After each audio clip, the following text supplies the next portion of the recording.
পরবর্তীতে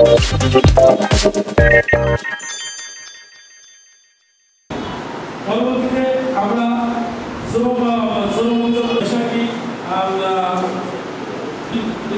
আমাদেরকে 7 কার্য দিবসের মধ্যে কারণ দর্শনের অবগত করলে তারা কেন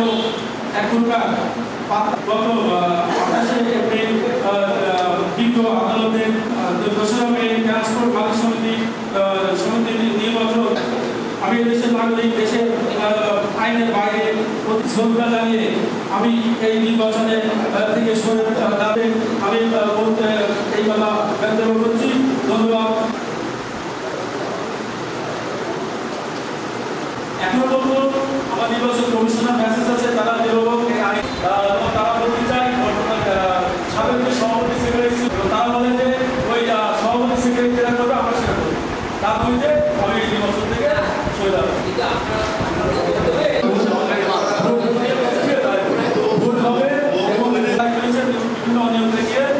যেহেতু কোর্ট এখানে মানে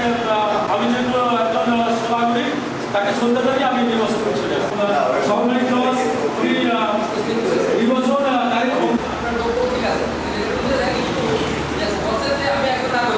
আমি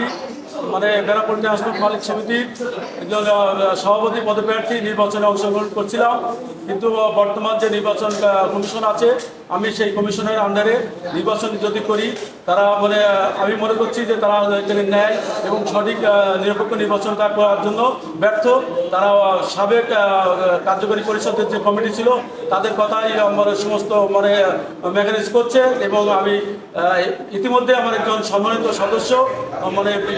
এইসব অনিয়মের জন্য তারা হলো কোর্টের কাছে মানে মহামান্য কোর্টে মানে আশ্রয় করে মানে সেখান থেকে মানে বিজ্ঞ আদালত মানে এই নির্বাচন সাময়িকভাবে স্থগিত করে। তা আমি মাননীয় মহামান্য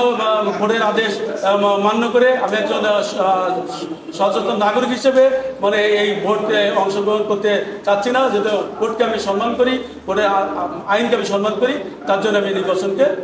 প্রত্যাখ্যান করছি।